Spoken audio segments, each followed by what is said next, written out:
Okay, you guys, so we have a new glue. You guys have heard about it the past couple of weeks.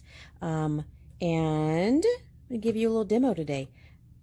This is the new glue. It is called Universal PRO Epoxy. Look for that Pro. This is the glue that is little to no sliding and is a satin finish, not a clear. We have Universal Epoxy Kit, and that is super glossy and super runny. So this is a whole different glue. Universal Pro, that's the key word, and that's going to be in our glue section, but make sure it's Universal PRO Epoxy. It is a 2-to-1 ratio. If you have used our other glues, CG500, High Sol Loctites, any of those, they're all 2-to-1 mixes as well, or 1-to-1, sorry. CG500 is a 1-to-1. And what that means is that the device that you need to make these glues work looks like this. And first, I'll show you how this works. We'll put everything aside. We don't need these. This was just for example to show you guys what your other glues might look like. They might have the, 1-to-1 or the 2-to-1 side. But this Universal PRO Epoxy 2-to-1 mix, and with this contraption here, this is what's going to make your glue cartridge work. So you've got 2 items here, right? Might help if I hold them correctly.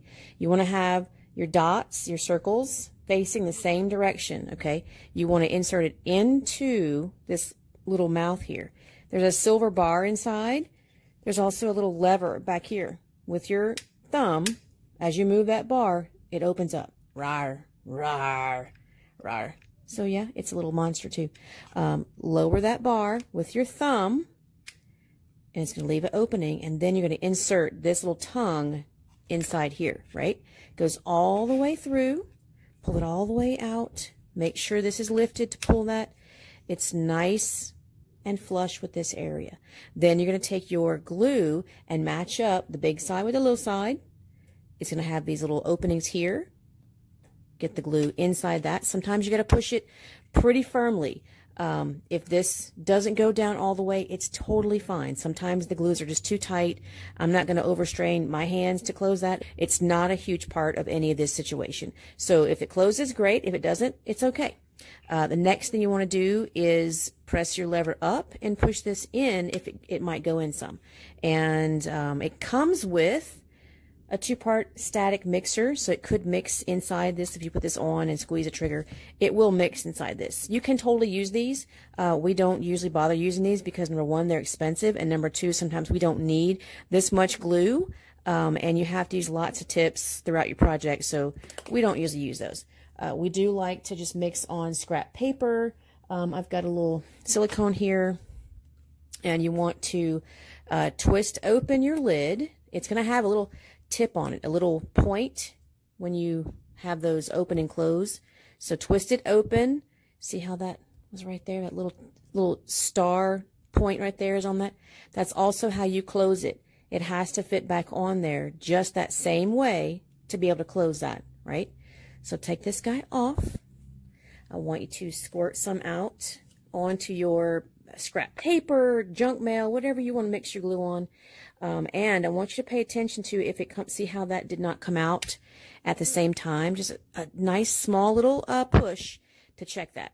And then next I'll do it again, and now we have an even mixture.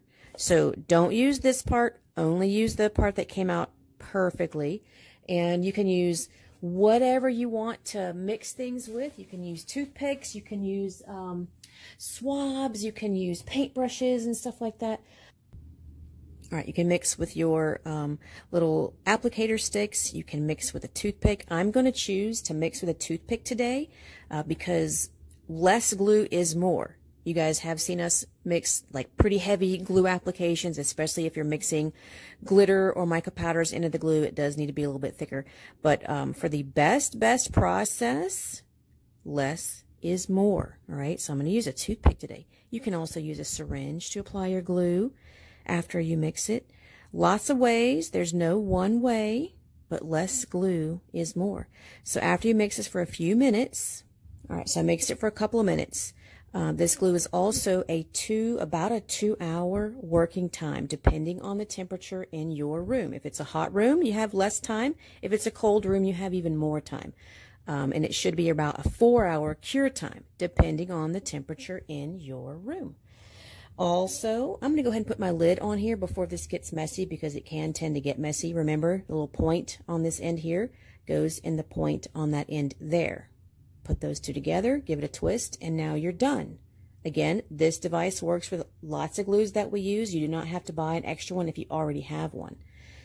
Next, you have to go to the item that we're working on. Today, you're going to get a demo on a little wheel. First, I want you guys to sand your items. If you're going to use items that get use, their exterior, please sand them. I like the heavier grits. That's going to be the 100 side, especially for cars. I want to see scratches, okay? I really, really want to see some scratches. That's going to help the surface area, the adhesion of your glues to get into those little tiny gaps. So yeah, you can sand lots of different ways, but here, if you don't see scratches in this office, it's not sanded enough. Okay, this has to go through exterior conditions of snow, heat, and cold, expand and contract. You want your glues to stick to these things, and really hang on. So that is nicely sanded. And let's give it a little cleaning with some alcohol wipe. Get that dust off of there. There we go. Back the other way. Now let's apply some glue. And it doesn't take much. This really was a lot for today's little demo, but it does not take very much. And I'm just giving you guys a little demo on this kind of a sample wheel. Nice and thin. 1 dot per stone is going to be your best process, but for the most part, for this demo, I'm just going to kind of apply the whole thing. And you see us do this all the time. And you notice how the glue is a bit milky? That's okay. That's the difference in a 2-part epoxy that's glossy. This one is not glossy. You will have a satin finish, right? Less glue is going to show up a lot less of this milky look to it, but it will cure satin finish. I have to keep saying that because most people think it's got to be glossy, or it has to be glossy, and it's not. So get your stones nice and tight. So there we go. How's that look?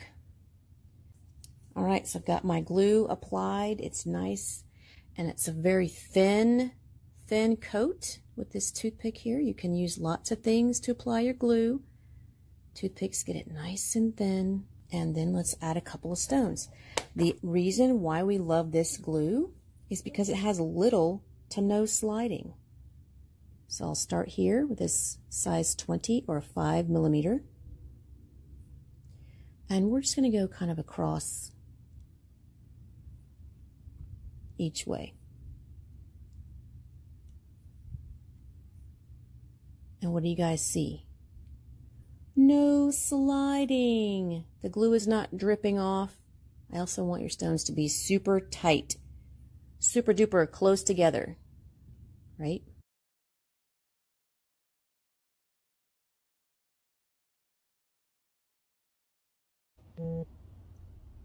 Little over 1 hour of working, sitting, and no sliding. Would you just look at it? There you go, Universal Pro Epoxy. Make sure it's the Pro. All right, 3 hours since mixing this. It's still a little sticky, but definitely not usable. And there's your time check right there. Started it right at 2 o'clock. And no sliding. And it's just barely tacky, but definitely past the adhesion time. There you go. Universal Pro Epoxy.